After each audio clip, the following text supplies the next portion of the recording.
할렐루야. 오늘 거룩한 주일 올라오신 여러분들 축복하고요. 오늘은 전국적으로 이단 경계주일로 지키는 주일입니다. 그래서 이단으로부터 자신의 영혼을 지키고 가정을 지키고 그리고 이단으로부터 교회를 거룩하게 지키고 심지어는 지역사회와 이 조국 땅을 거룩한 공동체로 세워가기 위하여 이제 이단 경계주의를 지키면서 새로운 도전을 받는 주일입니다. 오늘 우리 하나님께서 우리 중보 가족들을, 우리 성도들을 위해서 귀한 또 사역자를 보내주셨습니다. 현재 CBS에서 대기자로 사역하고 계신 우리 변상욱 기자님이신데 2006년 이후로 하여튼 지금까지 신천지의 뭐랄까 악랄한 이단의 성향과 그런 사회적인 그런 비리들, 연약함들, 그리고 기존 교회와 성도들을 무너뜨리려고 하는 전략들, 이런 것들을 폭로해서 교회를 지키고 또 성도들을 지키는 일을 지금까지 해오고 있습니다. 그래서 여러분이 잘 아시다시피 CBS 방송을 통해서 이 신천지가 크게 무력화되는 그 일을 감당하고 아주 성공적으로 사역을 하신 분입니다. 오늘 나오셔서 이단 중에 최근에 가장 악랄한 이단 중에 하나인 우리 신천지에 대해서 여러분들에게 소개하고 또 어떻게 하면 이제 경계해서 승리할 수 있을지 도전해 주실 때에 많은 은혜 받으시기를 바랍니다. 우리 변상호 기자님 나오실 때 우리 하나님께 박수로 영광을 돌리겠습니다.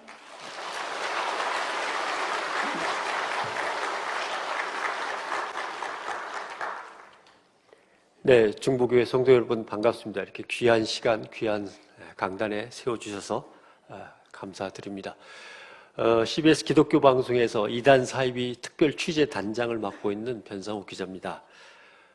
시간이 많지 않아서 본론으로 들어가야겠습니다만은 계보도를 한번 잠깐 띄워봐 주시겠습니까? 예, 보면 이게 이제 가짜 기독교, 대한민국 한반도 땅에서 진행된 가짜 기독교의 이제 역사 계보도입니다. 사실은 이거보다 훨씬 더 복잡합니다만은 그래도 누가 누구의 제자고 누가 누구의 제자고 해서 제자와 제자로 이렇게 얽혀져 내려온 것들의 계보도고 제각각 생긴 사람들은 이것 말고 따로 또 더 있고요.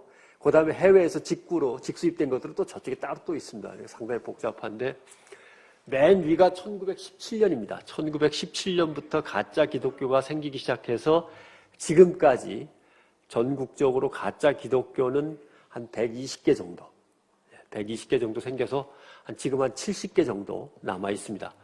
그 가짜 기독교인 이유는 전부 다 자기가 보혜사 성령이라고 주장을 하거나 자기가 바로 재림 예수인데 왜 이렇게 몰라보느냐고 계속 때를 쓰는 사람들이기 때문에 가짜라고 할 수밖에 없는 사람인데 그게 한 120개 정도 됩니다. 그 중에서 한 70개 정도는 지금 남아있고 50개 정도는 이제 사라졌죠. 오늘 어디부터 얘기할까요? 한 가지 약속을 하셔야 되겠습니다. 제가 2부에서도 했고 3부에서도 하고 4부에서도 하는데 내용이 다 다릅니다. 2부 예배 참석한 분들 만나갖고 무슨 얘기 들었냐고 다 물어보셔야 됩니다.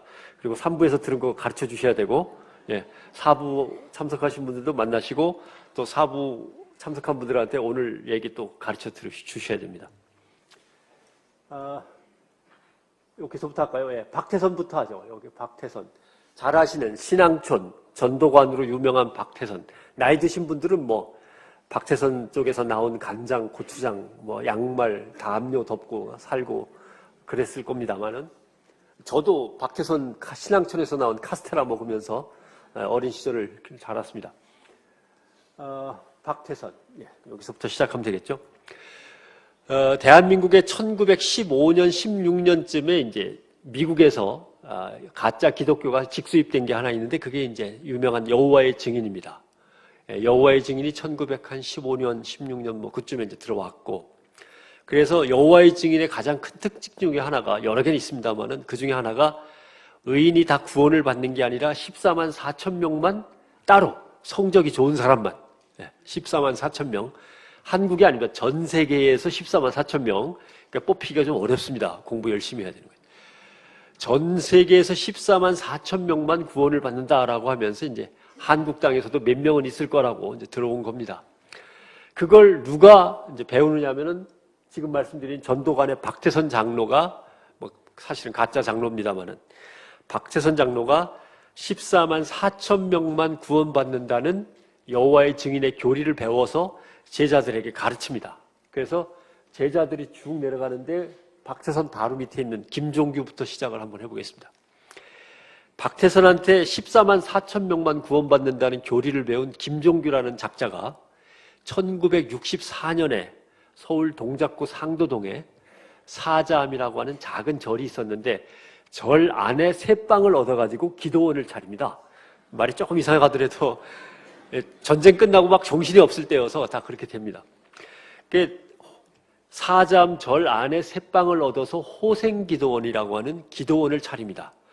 김종규가 뭘 가르치냐면은 뭐 자기 스승인 박태선한테 배운 걸 그대로 가르치죠. 뭐 열심히 나와서 공부하는 건 좋은데 정말 충성한 14만 4천 명만 딱 끊어서 구원을 받는 거니까 열심히 잘해라. 많이 갖다 바쳐라. 이렇게 하면서 이제 사람들을 속입니다. 근데 김종규가 무슨 일을 저지르냐면 사람들이 헌금한 걸 주머니에 차고 서울 명동에 나가가지고 맨날 여자들을 끼고 술 마시고 이러고 이제 난잡한 짓을 벌입니다. 그걸 김종규의 보디가드를 하던 젊은 청년이 처음부터 끝까지 다 봅니다. 당연하죠. 보디가드니까 뭐 아침부터 밤까지 따라다니는 거 아닙니까? 그래서 그 보디가드를 하던 청년이 김종규를 몰아냅니다. 사람들한테 폭로하죠. 김종규가 맨날 술 먹고 여자들하고 밤늦게까지 술집에서 논다라고 폭로를 하면서 김종규를 쫓아내고 그 젊은 보디가드가 자기 아버지와 함께 이 호생기도원을 접수합니다. 그러면서 이름을 바꿉니다. 장막성전이라고 이름을 바꿉니다. 그리고 자기가 교주가 됩니다. 거짓말을 이제 뻥치죠. 뭐 하나님이 뭐 계시를 주셨는데 자기 입에다 성경책을 넣어주시고 볼펜도 하나 넣어주시고 해갖고 자기가 쓰면 다 이제 성경책이 되는 거다. 뭐 이렇게 하면서 뻥도 치고 해가지고 사람들을 긁어모읍니다. 그 이름이 이제 유재열이라고 하는 친구입니다. 그래 김종규를 쫓아낸 호생기도원의 유재열이 이름을 장막성전이라고 바꾸고 이제 거짓말을 한 두 가지 보탭니다. 14만 4천 명만 구원을 받는데 14만 4천 명 선착순으로 끊는 날이 정해져 있다. 1969년 11월 1일 요때 지구가 멸망하는데 14만 4천 명만 장막성전 안에 들어와 있는 14만 4천 명만 딱 끊어서 구원을 받고 나머지는 쫄딱 망한다 라고 이제 거짓말을 치죠. 그러면서 사람들을 긁어모으는데 사람들이 무지하게 많이 모입니다. 기록을 보면은 주말이 되면은 엄청난 사람들이 몰려들어서 사람들을 전부 다 그 호생기도원에 감당할 수가 없으니까 경기도로 나갑니다. 그래서 넓은 들판을 지나 산속에다가 운막집을 짓고 들을 파고 거기다 또 운막집을 짓고 해서 한 3천 명에서 5천 명 되는 많은 사람이 단체 생활을 합니다. 그 자리가 지금 서울 과천 대공원 자리입니다. 나중에 이제 박정희 대통령, 전두환 대통령이 그 사람들을 다 쫓아내고 거기다가 서울 대공원을 지었습니다만은 사실은 하도 많은 사람이 갑자기 모르니까 이런 가짜 사이비 이단 종교는 허락을 안 해줘야 되는데 뭐 이런 정치적인 목적도 있고 해서 나중에 서울시장하고 경기도지사가 거기에다가 시외버스 노선을 깔아줍니다. 아예. 사람들이 하도 몰려드니까 뭐 어떻게든. 그래서 그 과천 옆에 거대한 땅에 장막성전이라는 걸 만들어서 사람들이 신앙생활을 시작을 하죠. 그런데 유재열이 거짓말한 게 1969년 11월 1일 날 지구가 불바다가 된다고 그랬는데 그 날짜가 됐습니다. 드디어. 근데 아무 일도 일어나지 않습니다. 그러니까 사람들이 술렁술렁 하다가 성미 급한 인간이 유재열을 경찰에 고발하고 도망쳐버립니다. 그 사람의 이름이 이만희입니다. 예, 그렇습니다. 이만희가 유재열을 경찰서에 고발하고 뛰쳐나갑니다. 근데 경찰서에 간 유재열은 증거 불충분으로 풀려납니다. 그래서 이만희는 쫄래쫄래 가다가 누구를 만나냐면 요 옆쪽으로 쭉 줄이 가 있습니다만은 통일교 문선명의 제자들을 만나가지고 문선명이 거짓말하는 걸 어떻게 거짓말하나를 배워가지고 한 3, 4년 같이 지내다가 나중에 고향으로 내려가죠. 이만희의 고향은 경상북도 청도입니다. 청도에 내려가서 이제 반농사를 짓는 걸로 일단락됩니다. 그 다음에 유재열은 어떻게 됐느냐? 유재열은 1969년 11월 1일 날짜가 안 맞아갖고 사람들한테 조금 날짜가 계산이 안 맞으니까 조금만 기다려봐라 하다가 한 2, 3년 훅 지나가고 그 다음에 여기 보면 백만봉이라는 이만희가 요 밑에 있고 그 위에 백만봉이라는 친구가 있는데 백만봉이 유재열을 한 번 더 경찰에 고발합니다. 사기죄, 그 다음에 살림을 막 파헤쳤기 때문에 살림법 위반, 군대도 안 가고 예비군도 훈련 안 받아서 예비군법 위반 해갖고 경찰에 고발을 합니다. 그래서 유재열은 드디어 구속됩니다. 감옥에 갑니다. 그래가지고 백만봉은 유재열을 경찰서에 집어넣고 자기도 뛰쳐나갑니다. 경찰서에 갔던 유재열은 아무튼 적당히 감옥 생활을 하고 미국으로 이민 갔다가 미국에서 돈 벌어가지고 강남에 와서 땅도 사고 부자가 되어서 나중에 딸을 낳는데 딸이 얼마 전에 남편을 얻었습니다. 남편의 이름이 이제 가수 싸이라고 하는 건데, 근데 뭐 이제 착하게 잘 사니까 우리가 그건 다 그냥 묻어두기로 하겠습니다. 그래서 유재열은 그렇게 해서 완전히 끝납니다. 사실은 더 복잡한 일이 많습니다. 강남에 와서 땅을 사는 유재열을 이만희하고 백만봉이 쫓아가서 때리고 싸우고 하다가 서로 경찰서에 고발하고 이만희가 다시 잡혀 들어가고 하는 복잡한 일이 있는데 뭐 이건 그냥 뭐 생략하겠습니다. 아무튼 유재열의 시대는 그렇게 해서 끝납니다. 그 다음에 이만희에 대해서 설명을 드리면 1931년, 지금 86이죠, 그럼 나이가. 1931년에 경상북도 청도에서 태어나서 집안에 그 옛날 말로는 문둥병 환자, 우리 요새 말로는 이제 한센씨 병이라고 하죠. 한센병 환자가 있어가지고 나도 언젠가 문둥병이 도지는 거 아닐까 고민을 하다가 뭐 절에도 가보고 교회도 가보고 어쩌고 저쩌고 하다가 소문을 하나 듣는데 경기도 부천 소사에 전도관이라는 데가 있는데 전도관의 박태선 장로가 그렇게 영험하셔가지고 박태선 장로가 기도한 물을 마시면 영원히 병 걸리지 않고 잘 산다. 예. 그 기도한 물을 마시면 머리도 좋아진다. 뭐 이렇게 이제 그런 소문을 듣고 쫄래쫄래 올라와가지고 경기도 부천 소사에 가서 박태선 밑에서 8년 동안 벽돌 찍는 노릇을 하다가 박태선이 문제가 생겨가지고 경찰서에 조사받으러 다니고 잡혀가고 하니까 아이고 여기가 내가 있을 곳이 아니구나 속았다라고 하면서 박태선 밑에 있다가 뛰쳐나와서 찾아간 곳이 아까 말씀드린 김종규의 호생기도원인 겁니다.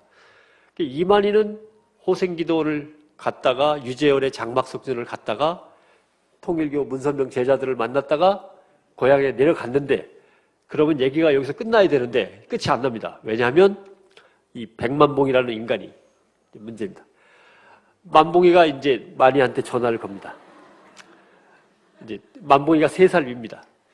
만봉이가 만희한테 전화를 걸어서 야 만희야 나다. 형님 웬일이십니까? 내가 사업을 하나 새로 시작했는데 네가 좀 도와줘야겠다. 형님이 할 줄 아는 게 뭐가 있다고 그 머리를 가지고 사업을 다 합니까? 내가 배운 게 사이비 종교밖에 더 있냐. 하나 차렸다. 예, 새로 하나 차렸으니까 네가 와서 수석장로 해라. 근황 장로도 아니고 수석장로 해라. 그러니까 또 이만희가 농사 짓다가 또 옵니다. 쫄래쫄래 안양으로 걸어 올라와서 백만봉을 만나가지고 솔로몬 재창조 사도교회라는 걸 둘이서 만듭니다. 역시 가짜 기독교죠. 여기서 뭐라고 사기를 치느냐면 1983년 3월 13일 날 지구가 쫄딱 망하는데 솔로몬 교회에 들어와 있던 14만 4천 명만 구원을 받는다라고 또 사기를 칩니다. 위에서 배운 거 그대로 그냥 흉내만 내는 거예요. 근데 이만희는 벌써 알죠. 아, 요것도 몇 년 있으면 또 깨지게 생겼구나. 라고 해서 미리 사람들을 긁어 모읍니다. 자기 편으로. 야, 만봉이 형님이 지금 저렇게 큰 소리 치지만 저거 몇 년 있으면 저거 다 거짓말인 게 들통날 거야. 나한테 붙어. 라고 하면 이제 사람들을 끌어 모으죠. 그러다 보니까 진짜 1983년 3월 13일이 됐습니다.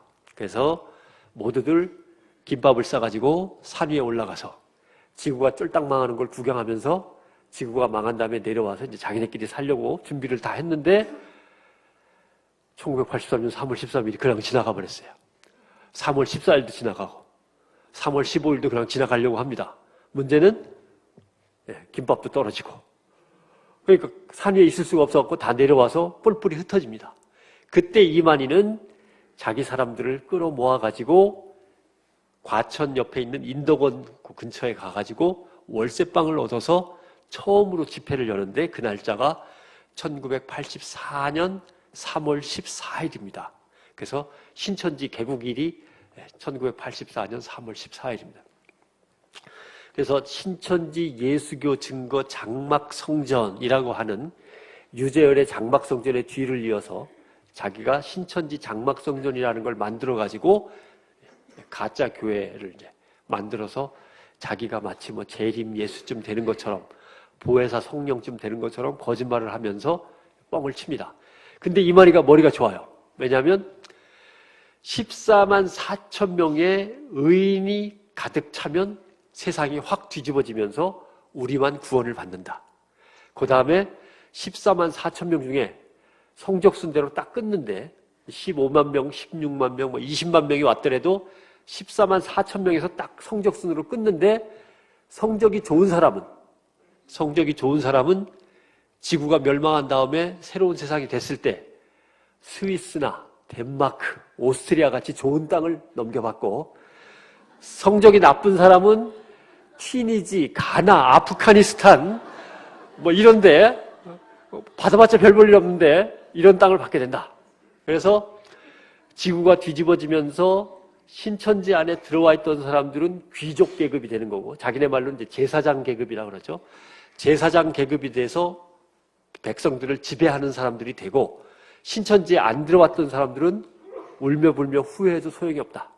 그 사람들은 이제 노예가 돼가지고 살아야 된다.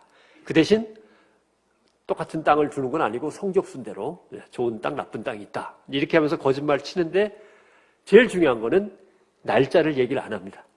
왜냐하면 겪어봤거든. 그죠? 김재규가 뻥치는 걸 보고서 유재열이 따라 했는데 괜히 가만히 있으면 되는데 1969년 11월 1일이라고 뻥을 쳤다가 깨졌고, 그 다음에 백만봉도 가만히 그냥 하면 되는데 괜히 83년 3월 13일이라고 못을 박았다가 또 깨졌고, 그러니까 이만희는 날짜를 얘기 안 합니다. 그러니까 날짜를 박으면 시한부 종말론이고, 날짜를 박지 않고 14만 4천 명 좋은 사람들로 모으면이라고 하면 이건 조건부 종말론이 되는 겁니다. 그 두 가지가 차이가 있는 거죠. 머리가 좋아요. 근데 이만희가 신천지를 차리는 거 보면서 옆에 있던 다른 친구들도 야, 너만 사장하냐? 나도 사장해야지. 라고 해서 두 명이 더 차립니다. 그게 하나는 여기 심재권이 차린 레인보우 장막성전, 무지개 장막성전이라고 하는 거고, 그 다음에 정창래가 하는 사우스캐슬 성남 장막성전이라고 하는 건데, 정창래, 심재권, 이만희가 동시에 세 개의 회사를 이제 창업을 해서 장막성전이라는 사이비 교회를 만듭니다. 요 옆에 홍종효는 맨 처음에 이만희하고 동업을 했어요. 그래서 신천지를 같이 만들었습니다. 홍종효라고 하는 사람은. 근데 동업을 했으면 누가 회장하면 누구는 사장을 하고 뭐 이래야 되는데, 이만희가 자기가 재림예수도 하고 자기가 보혜사 성령도 하고 자기가 다 한다 그러니까 홍종효가 삐져가지고 뛰쳐나갔습니다. 그래서 하나 더 만들어가지고 증거 장막성전에서 하나, 둘, 셋, 네 개의 창업이 동시에 이루어집니다. 근데 세 개는 망했습니다. 이만희만 잘 됐어요. 이만희만 잘 된 이유는 뭐 간단합니다. 날짜를 못을 박지 않았고, 일단 그 다음에 가짜 교회 옆에다가 가짜 신학교를 만들었어요. 그래서 신학교에 무료로 성경 공부 시켜준다 그래가지고 무료 성경 공부에 혹해가지고 그래도 뜨거운 믿음을 갖고 성경 공부하러 온 사람들을 속닥속닥 속여가지고 신천지 교회로 빼돌리고, 신천지로 온 사람들은 성경 공부 좀 더 해 그러면서 신학교로 보내가지고 자기네 신천지 교리를 가르치고, 그래서 그게 이제 이런 걸 갖다가 이제 경제학 용어로 선순환이라고 합니다. 잘 맞아 돌아가면서 시너지 효과를 낸다 그러는 거죠. 시너지 효과를 내서 신천지는 부흥 발전하고 나머지 세 개의 장막성전은 쫄락 망해버립니다. 근데 이만희가 해보니까 답답해. 이거 이래갖고 언제 대기업이 되겠어요. 그래가지고 길에 나가서 괜히 뭐 가진 거 없는 사람들을 그냥 노방전도 하는 것보다는 사람들이 많이 모인 데로 가자. 거기 가서 왕창 데려오자. 라고 하면서 모략이라는 교리를 만듭니다. 모략이라는 교리는 신천지를 위해서는 거짓말을 하든 두들겨 패든 남을 속이든 뭘 하든 간에 빼앗아 오든 간에 다 착한 일이 된다라는 게 모략이라는 교리입니다. 그래서 교회에 가서 사람을 하나씩 빼오면 이삭줍기, 교회에서 서로 집사와 장로, 장로와 목사님 간에 쌈을 붙인 다음에 교회가 흔들리고 깨져서 여러 명을 한꺼번에 데리고 가면은 산 쪼개기, 아예 목사님과 당회원 장로님들을 다 내쫓고 교회를 꿀꺽 삼키면 산 옮기기, 이제 이렇게 해서 3단계의 전략 전술을 만들어 가지고 모략 전술을 펴기 시작합니다. 그래서 저희가 몰래 빼낸 필름 중에 모략 전술을 신천지에서 가르치는 장면이 있습니다. 왜냐하면 훈련을 시켜갖고 교회에다가 몰래 숨어 들어가게 해야 되니까 훈련을 시키는 장면 한번 보시죠. 네, 차렷! 이것께 대하여 경례! 충직. 자, 저들은 우리의 밥이다 한번 세 번 외치겠습니다. 시작.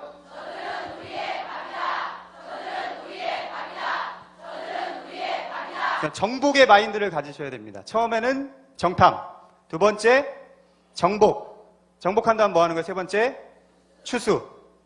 주보를 보시고 주보를 이제 정탐을 하시면은 거의 이제 흐름이 나오고요. 그 다음에 뭐가 필요하냐면 교회 요람을 잘 보셔야 됩니다. 교회 요람에 보면 연락처도 있고 사업체도 있고 사진도 있고 찬양이 나 구원받았네 너 구원받았네가 나왔어요. 어처구니 없는 찬양이잖아요 이거. 근데 이런 게 나오더라도 이게 어울려줘야 됩니다. 그 안에서. 근데 우리 식구들 꼭 팔짱 끼고 있잖아요 이 시간에. 그래서 나 구원받았네 이거 해도 어처구니가 없어도 같이 웃으면서 취한 척 해야 되고, 목사가 설교하면 굉장히 진짜 듣기 싫잖아요. 예? 그 노하우가 있습니다. 어떻게 생각하면 돼요? 그 사람이 우리 남편이라고 생각하시면 됩니다. 아, 좋습니다. 첫날이 중요해요. 첫날에 들어가서 은혜 받은 표정을 하고 박수 열심히 치고 하면 목사가 딱 좋아합니다. 마지막으로 제가 좋아하는 저들은 우리의 밥이다 3번 외치고 마치도록 하겠습니다. 시작!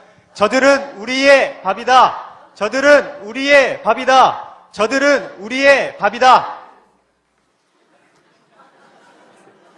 근데 목사님 이 정도의 알찬 신도들이면 여기는 거의 찹쌀밥입니다. 앞선 시간에도 제가 꼭 이거는 기억해달라고 얘기를 했습니다만, 저게 신천지에서 훈련하는 장면이라고 생각하시면 안 됩니다. 신천지에 12개 지파가 있는데 12개 중에 한 곳에서 훈련받는 겁니다, 저건. 그러니까 전국 12개에서 저 정도 훈련이 동시에 진행되고 있는 겁니다. 계속. 12곳에서 저런 정도의 훈련이, 저건 옛날 거라 그나마 별로 안 보인 겁니다. 엄청나게 많은 사람들이 교회에 몰래 숨어들어서 신분을 위장하고, 아무개 집사님, 아무개 장로가 당신 욕을 하고 다니더라 뭐 이러면서 쌈을 붙이고, 또는 목사님 흉을 괜히 보면서 목사님을 깎아내린 다음에 교회가 술렁술렁하면 사람들을 빼내가는 작업을 이제 저렇게 하고 있는 거죠. 저게 아마 저 사람이 누구냐면은 아이러니컬합니다만은 신현웅 목사의 제자입니다. 신현웅 목사의 제자인데, 신현웅 목사는 나중에 자기가 정말 거짓 세계에 빠졌다는 걸 알고 회개하고 이제 나와서 신학대학을 다녀가지고 이제 정말 훌륭한 목사가 됐고, 제자는 아직도 못 빠져나오고 저러고 있는 겁니다, 지금. 실제로 이렇게 해서 1999년부터 신천지가 교회에 몰래 숨어 들어가지고 계속 교회를 쌈을 붙이고 깨트리고 교회를 엉뚱한 늪지로 내몰고 수록에 빠지게 하면서 몹든 짓을 계속 하고 있었던 거죠. 근데 저희는 전혀 몰랐던 겁니다. 도대체 왜 이렇게 교회에 싸움이 많지? 왜 이렇게 목사님을 먹사라고 욕하는 사람들이 많이 늘어나지? 왜 기독교를 개독교라고 욕하는 사람들이 자꾸 이렇게 늘어나는 걸까? 알지도 못한 사이에 계속 뒤통수를 맞으면서 그냥 지났던 겁니다. 처음 싸움이 저희가 2006년에 시작했으니까 거의 한 7, 8년을 뭐가 뭔지도 모르고 계속 뒤통수를 맞고 있었던 거죠. 실제로 2012년도에 컴퓨터 온라인상에 떠돌고 있는 기독교를 개독교라고 욕하고 목사님들을 먹사라고 욕하는 그 질 나쁜 동영상들 800건을 모아가지고 도대체 어떤 녀석이 만들어서 이걸 퍼뜨린 걸까 하고 맨 처음에 그걸 만들어서 퍼뜨린 놈들을 IP 주소를 역추적해서 조사해 봤더니 800건 중에 74%가 신천지가 만들어서 뿌린 거였습니다. 예. 지들이 만들어서 뿌려서 사람들이 실망하고 깨지면 지들이 데려가는 거죠. 신천지에는 24개 조직 부서가 있는데 그 중에 하나가 정보통신부라는 게 있습니다. 군대하고 정부 조직하고 비슷하게 되어 있습니다만, 정보통신부는 젊은 대학생들로 주로 구성되어 있는데 얘들은 새벽부터 밤까지 거짓말하는 게 업입니다. 인터넷에다가 거짓말로 신천지 너무 좋은 곳이에요, 뭐 이런 거, 블로그에다 올리고 뭐 이런 거. 네이버에 가면 지식백과 있지 않습니까? 네이버에 가면 지식인이라는 게 있습니다. 모르는 걸 뭐든지 물어보세요, 이렇게 돼 있는 거죠. 어떤 녀석이 묻습니다. 신천지가 도대체 뭐예요? 그럼 그 다음 놈이 거기다 답을 답니다. 저는 잘 몰라요. 그 다음 놈이 답을 답니다. 아, 저도 조금 아는데 괜찮은 곳인 것 같아요. 그 다음 놈이 또 답을 답니다. 아는 친구가 갔다 왔는데 엄청 좋은 곳이래요. 또 다음 놈이 답을 답니다. 아, 저는 가본 적이 있어요. 정말 좋은 사람들이 많이 모인 좋은 곳이에요. 다 한 놈이 하는 겁니다. 예, 신천지가 뭐예요부터 쭉 저 밑에까지 다 한 녀석이 새벽부터 계속 그러는 겁니다. 아이디를 바꿔가면서 지식백과 가보면 아이디가 뭐 예를 들면 뭐뭐뭐뭐 이렇게 되는 게 아니라 뭐뭐 별별별별 땡땡땡땡 이렇게 돼 있잖아요. 다 지가 여러 개의 계정을 가지고 거짓말을 계속 혼자서 하는 겁니다. 그 다음에 한쪽에는 예를 들면 맛있는 라면집 찾아가기, 어또는 사진을 좋아하는 사람, 사진 찍는 거 좋아하는 사람들, 이런 블로그가 있습니다. 그럼 사람들이 그리로 몰려가요. 사진 찍는 거 좋아하는 사람들은 사진 찍는 블로그에 가죠. 그러면 거기서 서로 이제 얘기도 나누고 사진 찍는 얘기, 뭐 가끔 가다가는 집안 돌아가는 얘기, 연애한 얘기도 하죠. 그 다음에 이제 그러다가 슬쩍 말을 겁니다. 그런데 저쪽에 가니까 신천지 뭐 무슨 블로그가 있던데 거기도 한번 가보세요. 괜찮은 것 같아요. 그러면 그리로 가보라 그럽니다.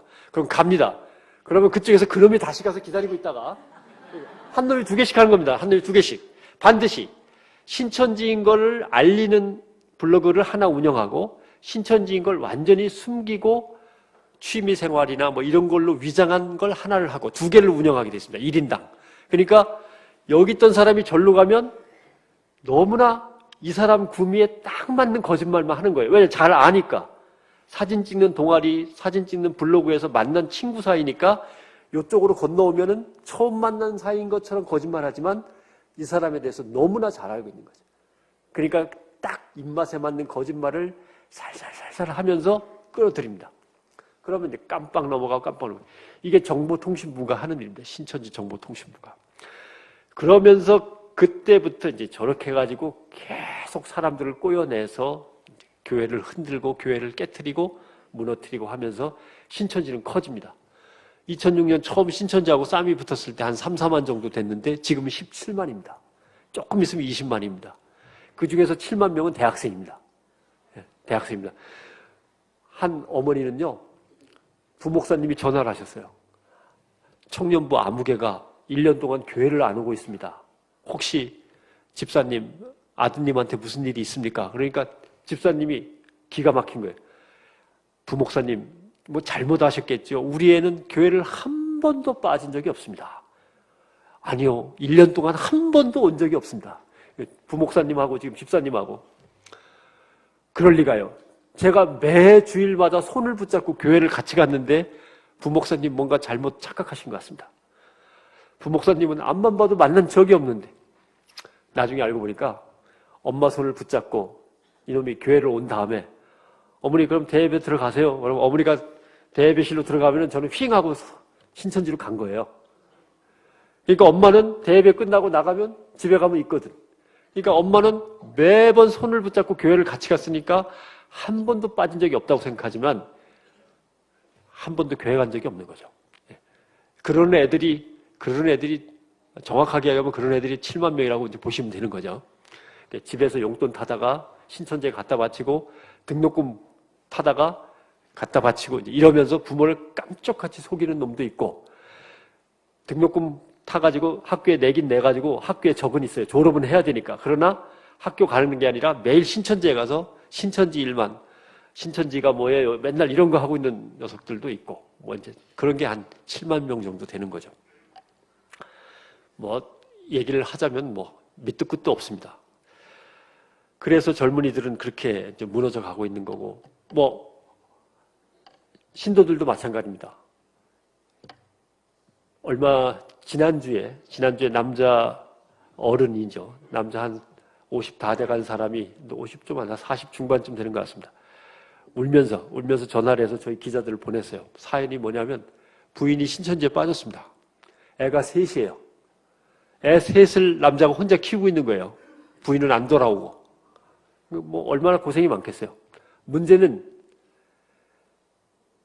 애들을 남자가 어떻게든 뭐 막노동이라도 하면서 사업하던 거 다 접어버렸고 이미. 막노동이라도 하면서 또 부인 친정집 자기 본가에서 쌀이라도 꼬다가 얻어먹이는 건 할 수 있는데 애들이 맨날 엄마 보고 싶다고 울고 엄마 사진만 손에다 꼭 쥐고서 살더니 애들이 정신적으로 이제 충격을 받았고 이상해지기 시작한 거예요. 애들이 다 정신병원에 다닙니다. 애들이. 왜 막 이상 증세를 보이는 거예요. 갑자기 틱틱거리는 거 있고 아니면 뭔가 그냥 맨날 물어뜯고 애들이 정신 이상 증세를 보이니까 아빠로서는 미치는 거죠. 부인은 안 돌아오지 먹고 사는 것만 해도 당장 벅찬데 애들은 점점점 정신적으로 이상해지지. 이런 사연들도 있습니다. 어떤 부부는요 3층짜리 건물을 하나 갖고 1층은 식당을 같이 하고 2층은 세를 주고 3층은 살림집으로 쓰고 있었는데 1층 식당을 부부가 같이 했는데 부인이 신천지에 빠졌어요. 그러니 남편이 혼자 힘들죠. 술 먹고 부부싸움을 세게 했는데 남편이 부인의 목을 졸랐는데 죽었습니다. 이게 2010년에 서울 신당동에서 했던 신당동 살인사건입니다. 부부싸움 하다가 그냥 목을 졸랐는데 죽고 말았습니다. 어떤 부인은 남편을 일찍 여의었습니다. 사별했어요. 그래서 아주 젊은 나이부터 애 셋을 재래시장에서 반찬거리 놓고 좌판 벌려놓고 장사하면서 반찬 팔아가지고 겨우 애들을 갖다 가르쳤는데 딸이 신학대학에 갔습니다. 딸이 신학대학에 갔는데 가자마자 신천지에 빠졌어요. 집을 나가버렸습니다. 신천지에서는 부모한테 들키면 집에서 나오라 그럽니다. 그러니까 집에서 되게 가출을 합니다. 그러니까 혹시 조카나 아들이나 딸이나 신천지에 빠진 걸 알더라도 또 신천지 맞지? 이렇게 하면은 집을 나갑니다. 그렇게 하지 마시고 잘 지켜보면서 목사님과 상의해서 준비를 다 한 다음에 조금씩 설득해서 집을 나가지 않도록 해야지. 일단 집을 나가면 최소한 1년, 보통은 3년 걸립니다. 돌아오는데. 그리고 이제 5년, 10년까지도 갑니다. 그러니까 신천지인 걸 알더라도 조심하셔야 됩니다. 아무튼 신학대학에 들어간 1학년짜리 딸이 신천지에 빠졌어요. 엄마가 얼마나 우라통이 터지고 억울합니까? 근데 딸이 갑자기 집에 왔어요. 이 녀석이 왜 왔나 했더니 고등학교 3학년짜리 남동생을 이제 시험 봤으니까 수능시험 끝났다고 신천지로 데려가려고 온 거예요. 남동생도 빠졌어요. 어머니가 자살했습니다. 이 억울함을 견디지 못해서 자살했어요. 어머니 장례식인데 글쎄 이놈의 딸이 쫄래쫄래 왔더라고요. 또 엄마 장례식이라고. 그랬더니 또 우리가 사진을 찍었다고 왜 니들 맘대로 내 사진을 찍냐 그러면서 또 저희를 고소했습니다마는 딸이 와서 엄마 장례만 마치고 가버렸어요. 근데 연락이 왔어요. 외삼촌하고 이모한테. 어머니 재산 정리해서 빨리 나한테 넘기시오. 왜냐하면 자기가 맞이잖아요. 남동생은 미성년자잖아요. 아직 고등학생이니까. 그러니까 내가 상속을 받아야 된다는 거죠. 애가 똑똑해요. 맞는 말이죠, 뭐. 상속 받아야죠. 근데 이모하고 외삼촌 입장에서는 넘겨줄 수가 없습니다. 넘겨줬다가는 뭐 남는 게 뭐가 있겠어요. 하다못해 신천지에 빠졌다 말다 반쯤 빠진 이 남자 녀석이라도 설득해서 이놈이라도 대학을 보내야 되는데 못 주겠다 했더니 좀 이따 뭐가 날라왔는데 보니까 고소장이 날라왔어요. 이모하고 외삼촌이 엄마의 재산을 가로채가지고 띵겨먹고 나한테 안 준다 이러면서 고소장이 날라와서 지금 재판이 진행 중입니다. 뭐 이런 일들이 뭐 엄청나게 벌어지고 있는 거예요. 이게 서울 옆에 안양에서 안양이 덩치가 큽니다. 안양시가. 그래서 세무서가 3개인가 있는데 그중에 동세무서, 안양시 동쪽에 있는 동세무서 앞에서 월요일부터 금요일까지 닷새 동안 신천지가 나쁜 집단인 것을 이제 서명을 받았어요. 피해를 입었거나 신천지가 나쁜 집단이기 때문에 반드시 없애버려야 된다고 생각하시는 분들은 서명해 주십시오라고 서명을 받았는데 월요일부터 금요일까지 거기 서명한 사람만 23,000명입니다. 그러니까 실제로 전국에서 동시에 받았으면 몇 명이 서명을 했을지 알 수가 없는 일이죠. 그만큼 사실상 신천지에 의해서 피해를 입고 있고 신천지가 끔찍한 집단인 걸 조금씩은 다 알고 있는데 신천지로부터 당한 사람들도 말을 못하는 거예요. 창피해서. 그러니까 저희한테 들어온 거는 그나마도 죽거나 다치거나 싸우거나 뭔가 경찰서에 입건이 됐으니까 저희가 파악을 했지, 저희가 알 수 없는 수많은 사건들이 전국에서 다 지금 벌어지고 있고 우리 사회와 우리 교회가 쏘아 들어가고 있고 무너지고 있는 겁니다. 신천지에 애들이 왜 이렇게 빠지냐 다 저한테 물어보는데 뭐 애들은 힘드니까요. 뭐 빠지게 되겠죠. 신천지는 맨 처음에 들어가면 신체 포기각서 비슷한 걸 씁니다. 그게 뭐냐면 최종 신변 보호 요청서라고 하는 건데, 내가 무슨 일을 겪든 나중에 무슨 소리를 하든 간에 아무튼 나를 끝까지 책임지고 보호할 사람은 신천지에 계신 아무개입니다라고 각서를 쓰고 도장을 찍습니다. 그걸 신천지에 제출합니다. 그게 어떻게 하다 부모님이 애가 왔어요. 꼭 붙잡고 안 놔줍니다. 그러면 좀 있다가 신천지에서 경찰을 데리고 옵니다. 그 각서를 가지고. 그럼 부모도 뺏길 수밖에 없습니다. 예. 그러니까 어떻게 하다 목사님한테 데려가서 목사님하고 상담 좀 하고 있으면 귀신같이 경찰을 데리고 신천지에서 옵니다. 목사님은 막을 길이 없어요. 그 각서가 그렇게 돼 있는데 이제 최종 신변보호 요청서를 가지고 옵니다. 한 어머니는요, 아들이 신천지에 빠졌다가 반쯤 돌아온 것 같아. 야, 잘 됐다. 하나님이 도우셨다. 그래가지고 아들을 데리고 여행을 떠나기로 했습니다. 여행을 떠나서 한적한 곳에 가가지고 아들을 데리고 설득을 해서 이제 마음을 돌려놔야지. 운동화가 너무 더러워가지고 운동화라도 빨아 신겨야지 하고서 운동화를 막 빠는데 뭐 벌어진 틈으로 뭐가 보이더래. 잡아 뺐더니 그게 뭐냐면 위치 추적기가 나왔어요. 전 그런 것도 있어야 했는데 그렇게 비싸진 않답니다. 싸됩니다. 근거리에서 활용하는 거는. 그래서 그런 것도 나오고요. 아까도 말씀드렸지만 신천지에 들어가면 애들이 집을 나가면 신천지에서 하루 종일 신천지 일만 하면 저희가 취재할 때 한 달 월급이 5만 원이었어요. 새벽부터 밤까지 죽어라고 일하는데 한 달에 월급이 5만 원입니다. 지금은 좀 올랐다고 하는데 줄을 긋습니다. 요만큼. 요거 사인펜으로 이렇게 거가지고 요건 아침, 요건 점심, 요건 저녁 이렇게 먹습니다. 애들이 김밥 한 줄로 하루를 버팁니다. 네. 그렇게 하면서 먹고 사는 거예요. 5만 원 월급이죠. 1,000원짜리 30개 한 달 버티려면 3만 원 들어가죠. 2만 원 남죠. 2만 원 가지고는 2만 원 남은 애들끼리 모여가지고 그걸로 고시텔에 가서 방 하나 얻어가지고 10명, 20명 얻어가지고 그걸로 교대로 들어가서 잠도 좀 자고 쭈글트리고 아니면 가끔 씻고 나오고 이러면서 자기들끼리 사는 거예요. 배가 고파서 미치겠잖아요. 아르바이트를 합니다. 편의점이나 주유소 가서. 그러면 그 5만 원이 안 나옵니다. 왜냐하면 지금 이 5만 원도 못하는 애들이 많으니까 너는 네가 아르바이트 한 걸로 먹고 살아라. 이러면서 이 5만 원을 끊습니다. 그러니까 아르바이트도 몰래 해야 돼요. 그러다가 들키면 또 혼나죠. 그러다가 아들이 돌아오면 부모가 무지하게 맛있는 걸 막 먹이려고 애를 쓰지만 애는 안 먹습니다. 왜냐하면 신천지에서는 국하고 밥 같은 거에 엄마 아빠가 수면제를 타가지고 너를 기절시킨 다음에 목사님한테 끌고 갈지도 모르니까 집에 가면 아무것도 먹지 마라. 그래가지고 애들이 집에 오면 배가 고프면 나가서 김밥 사 먹고 다시 들어오면 몰라도 집에 있는 밥을 안 먹습니다. 네. 엄마가 뜯어 말린다고 9층에서 뛰어내린 놈도 한 놈이 있었고 3층에서 뛰어내린 놈도 한 놈이 있었고 9층에서 뛰어내린 녀석은 허리가 부러졌고 3층에서 뛰어내린 녀석은 지금 목발 잡고 다니고 그러고 있습니다. 말로 하자면 참 끔찍하죠. 사진 잠깐 한번 보여주시겠어요? 이게 집을 나간 애들만 2만 명입니다. 엄마를 속이고 아빠를 속이고 계속 대학에 가는 척하는 놈들은 한 5만 명 더 있는 거죠. 합치면 한 7만 되는 겁니다. 대학생만. 이거는 이제 엄마들이 이렇게 걸고 다닙니다. 몸에다가. 다음 거 한번 보여주시죠. 지금 광화문 촛불 시위하는 때 그 옆에 청계천 그 광장 다리에 어머니들이 써붙인 겁니다. 이거는. 아들아 보고 싶다. 신천지 너 아니라고 했잖냐. 희민이를 돌려보내라. 뭐 이런 것들이죠. 다음 사진. 희민이 엄마입니다. 저렇게 이게 청계천에 있는 다리인데 다리 위에서 저러다가 저기서 그냥 잡니다. 어머니가.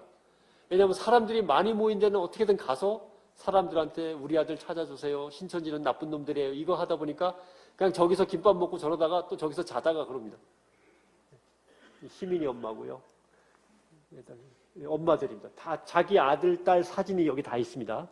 자기 아들, 딸 사진하고 이제 나이하고 이름 같은 거 써갖고 몸에다 달고 다닙니다. 엄마들이 모여서 이제 촛불문화제 하던 포스터고요. 끝까지 포기하지 않겠다. 아이들이 올 때까지 엄마들의 각오를 이제 프레카드, 이거는 홍대 앞인데 홍대 앞에 써붙인 겁니다. 아까 아이들 이름 쭉 보셨죠? 애들이 좀 멍청할 것 같죠? 아닙니다. 고대 대학원 다닌 놈도 있고요. 성균관대 대학원 다닌 녀석 있고, 법학을 전공한 놈도 있고, 저 이름들이 다 한 자리씩 하던 애들입니다. 쟤들은 그래도 그 정도면은요, 고등학교 때는 반에서 다 1, 2등 하던 애들이에요. 예, 이 참 난감합니다. 그 중에 지들끼리 결혼한 애도 있어요. 부모한테 알리지도 않고, 벌써 거기 가서 5년, 10년 있다 보니까 나이는 30이 다 돼가고, 지들끼리 결혼해서 사는 애들도 있습니다.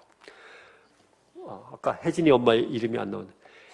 혜진이 엄마가 있었는데, 저 중에 이쪽 끝에 있는 아줌마가 혜진이 엄마인데, 혜진이는요, 반쯤 돌아왔어요. 신천지에 빠졌다가 반쯤 돌아왔어요. 그 혜진이 아버님은 장로님인데 저하고도 좀 아는 사이입니다만, 혜진이 아버지가 사업하던 걸 때려치고 다른 사람한테 넘겨주고 서울 옆에 저쪽 강화도에 펜션을 얻어가지고 펜션에 부부가 같이 딸을 데리고 갔어요. 여기서 울며 불며 기도해갖고 딸의 마음을 돌려놓으려고. 그래서 그 딸이 이만큼 돌아왔다고 생각하고 아버지가 사업 때문에 잠깐 서울에 갔는데, 이놈의 혜진이가 엄마 국굴에다가 수면제를 타가지고 엄마를 쓰러뜨린 다음에 도망갔어요. 아직 안 왔습니다. 그러니까 엄마가 딸한테 수면제를 먹이는 게 아니고요, 딸이 엄마한테 수면제를 먹입니다. 그러니까 아빠가 있을 때는 어려우니까 이렇게 눈치 보다가 아빠가 서울 가니까 곳에 엄마 국에다가 수면제를 타고 엄마가 기절한 다음에 튀었어요. 아직도 못 왔어요. 아직도. 네. 애들이 그렇게 삽니다. 그렇게. 그래서 아무튼 제일 걱정은 첫째는 애들입니다.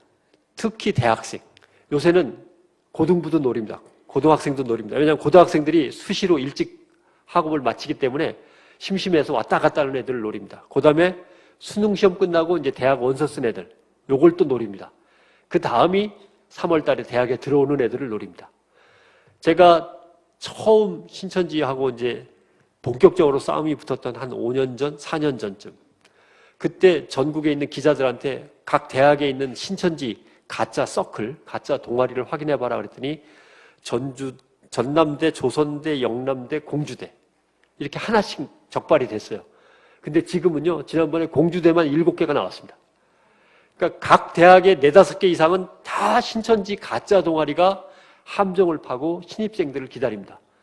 어떤 거는 고전 기타, 어떤 거는 영어회화, 어떤 거는 응원단, 별별 모양을 다 하고서 신천지 아니면 박옥수 아니면 여대생들 겁탈하기로 유명한 JMS 정명석, 이런 것들이 대학에 가득 있습니다.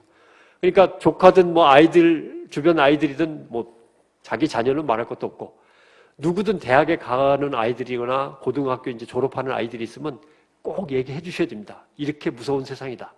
이걸 막아주지 못해서 어른들로서 미안하지만, 그러나 당장은 니들이 조심해야 된다. 대학에 가거든 함부로 동아리에 가입하지 말아라. 동아리에 가입하면 선배들한테 꼭 잡히기 때문에 못 빠져나옵니다. 동아리에 가입하고 싶으면 그 동아리를 1년이면 1년 잘 관찰해서 살핀 다음에 정말 안심하다고 주변 사람들한테 물어보고 확인이 된 다음에 들어가야지, 대학 가서 기분 좋다고 잘해주는 선배 있다고 덜컥 들어갔다가는 인생 망가집니다. 지난주에도 고등학교 3학년 때 붙잡혀가지고 하나는 5년, 하나는 6년 동안 신천지에 있다가 아무것도 없는 빈털털이 낙오자가 돼서 신천지에서 나온 사람들 2명을 저희가 취재를 했는데 별것도 아니에요. 그러니까 길 가다가 설문조사 해보겠냐고 성격 검사, 그다음에 진로 검사, 설문조사에 응했다가 야금야금 속이는 신천지에 빠져가지고 고등학생 때 들어간 겁니다. 고등학생 때. 그래가지고 5년, 6년 뒤에 나와가지고 할 줄 아는 건 아무것도 없어요. 완전히 낙오자 되는 거예요. 그냥 어디 가서 막노동이나 하면서 그냥 사는 수밖에 없는 거죠. 아니면 자기도 신천지 하나 만들든지 거기서 배우는 것 같고 이 방법밖에 없습니다. 이런 애들이 지금 7만 명이 기다리고 있는 거예요. 좀 있으면 이제 다 거리로 쏟아져 나옵니다. 7만 명이. 어른까지 합치면 20만 명이 이제 쏟아져 나오는 겁니다. 몇 년 남지도 않았어요. 이만희 나이가 벌써 86 아닙니까? 한국 사회가 거의 이것 때문에 지금 위기로 가고 있는 거고, 한국 교회는 뭐 두말할 나위도 없는 거죠. 그러니까 신천지는 짐승으로 표현하면 쥐떼하고 비슷합니다. 호랑이하고 뭐 늑대도 무서운 건 알지만 그건 그래도 지들끼리 산에서 살죠. 이 신천지는요, 우리 가장 가까운 곳에 와서 우리의 양식과 우리의 기둥을 갉아내면서 우리 옆에 숨어서 우리를 노리고 있습니다. 마치 쥐떼하고 비슷합니다. 신천지가 노리는 것은 대학생, 고등학생, 그 다음에 외국에서 시집온 다문화 가정의 세댁들, 외국인 노동자들, 탈북자들, 그 다음에 멀리 떨어져서 외로운 힘든 선교사들, 이런 것들을 주로 노립니다. 요새는 교회에서 훈련을 많이 받다 보니까 교회는 잘 안 들어오려고도 합니다만은 아직도 교회에 숨어있는 신천지는 상당히 많을 겁니다. 그 방법은 별게 없습니다. 당회장 목사님을 중심으로 똘똘 뭉쳐서 하나가 되어서 당회원들을 믿고 의지하면서 교회에서 가르치는 것만 열심히 공부하셔도 충분합니다. 꼭 어디 가서 3개월 안에 성경 박사 만들어줄게, 뭐 성경을 마스터하게 할 수 있어, 이런 거에 빠지시면 절대 안 됩니다. 아무튼 밖에서 성경 공부하자는 건 거의 다 신천지입니다. 아무튼 제대로 된 건 하나도 없다고 생각하시고, 정 공부하고 싶으시면 신학대학을 야간에 등록을 하시든지, 아니면 저 CBS에서 하는 저 바이블 칼리지라고 성경 공부하는 거 있습니다. TV 보시면서 하셔도 되고, 온라인으로, 컴퓨터로 하셔도 되고, 그런 거 하시면 되지, 괜히 누구 따라서 괜히 어디 갔다가 절대로 빠져나오지 못합니다. 저래도 신천지가 속이면 속습니다. 시간이 많이 갔지만 하나만 예를 들까요? 교회에 처음 온 사람이 내가 커피 한 잔 살 테니까 커피 마시러 갑시다. 커피 마시러 같이 가는데 횡단보도를 건너던 어떤 아줌마가 푹 쓰러집니다. 막 정신없이 달려가서 끌어안고 나와가지고 찬물 한 잔 먹여드리고 이렇게 깨워드리고 집에 보내드리고, 근데 이 양반이 그냥 가는 게 아니라 내 생명의 은인인데 나중에 밥 한 번 대접하겠다고 전화번호가 어떻게 되냐고. 전화번호를 가르쳐주면 전화가 오는데 만나러 나가면 혼자 오는 게 아니라 자기가 제일 존경하는 교수님이라거나 자기가 제일 존경하는 목사님이라고 그러면서 누굴 데리고 나옵니다. 물론 가짜 교수, 가짜 목사죠. 그러면서 그 몇 명이 미리 연습을 한 거예요. 너는 쓰러져. 나는 그쪽으로 데리고 갈게. 네가 목사 노릇 맡고 나는 이제 뭐 맡고 이러면서. 그러면서 한 3명이나 4명이 항상 같이 속입니다. 연습해가지고. 저래도 속습니다. 저래도. 그러나 속은 걸 아는 순간 무조건 도망오면 됩니다. 무조건 도망가서 목사님 집에서, 왜냐면 집에 가면 또 쫓아오니까 목사님 댁에서 라면 끓여달라고 그러면서 한 일주일 지내시면 됩니다. 목사님이 설마 뭐 라면 안 끓여주시겠어요? 그리고 핸드폰은 배터리를 뽑아버리면 됩니다. 핸드폰 배터리를 뽑고 한 며칠만 지내시면 됩니다. 아이들도 마찬가지입니다. 대학생이나 고등학생 아이들이 그렇게 당했다 그러면 집에 놔두면 데리러 옵니다. 그러니까 집에 놔두지 말고 딴 데 보내셔야 됩니다. 심지어 어떤 부모는 지금 저쪽 그 통영 쪽에서 벌써 5달 때네요. 5달 때 여관에서 장기 투숙하고 있어요. 애를 데리고 기도하면서. 왜냐하면 집에 있으면 데리러 오니까. 그런 부모도 있습니다. 그러니까 딴 거 필요 없어요. 배터리 뽑고 목사님한테 가서 밥 먹여달라 그러면서 그냥 거기 있으면 돼요. 거기서 목사님 밑에서 성경 공부하면서. 그것만 하면 됩니다. 밖에 나가서 성경 공부만 안 하시면 되고, 목사님께 의지하고 교인들이 하나가 되어서 함께 의지하면 아무 문제가 없습니다. 그렇게 해서 하나는 쓰러지고 하나는 물 떠다주고 하나는 뭐 가짜 목사 노릇하고 뭐 가짜 교수 노릇해서 하나를 전도를 하잖아요. 신천지로. 그러면 점수가 1점인데 점수 1점을 누구한테 줘야 될까요? 횡단보도에서 쓰러진 아줌마 역할? 가짜 목사 역할? 가짜 교수 역할? 아니면 맨 처음에 카페 가자고 커피 사준다고 데려가면서 이걸 0.25점씩 나눕니다. 왜냐하면 자기들끼리 싸우니까. 왜냐하면 점수에 의해서 14만 4천 명을 끊어가지고 천국에 들어가고 못 들어가고 결정되는데, 쟤는 점수가 그게 매일 그래프로 나옵니다. 매일 보고합니다. 매일 오늘 뭐 했냐가 매일 보고해서 점수가 바로바로 됩니다. 그러니까 나는 점수를 못 따고 있는데 저놈은 새로 들어온 놈이 막 점수가 올라가면 초조하죠. 그러니까 자기 돈으로 위치 추적기를 사가지고 자기가 관리하는 놈 운동화에다 끼워 넣기도 하고 그러는 겁니다. 그런 일이 벌어지는 겁니다. 그러니까 매일같이 집에 찾아와서 우리의 내놓으라고, 지들이 우리의 내놓으라고 그러는데 지들이. 이런 일이 벌어지는 겁니다. 그러니까 철저하게 밖에서 싸우는 건 저희들이 싸웁니다만은 교회를 지키시고 여러분의 가정과 자녀들을 지키시는 거는 여러분들이 해주셔야 됩니다. 예, 중부 가족들은 잘해주실 걸로 믿고, 예, 저도 기도하겠습니다. CBS를 위해서도 많이 기도해 주십시오. 고맙습니다.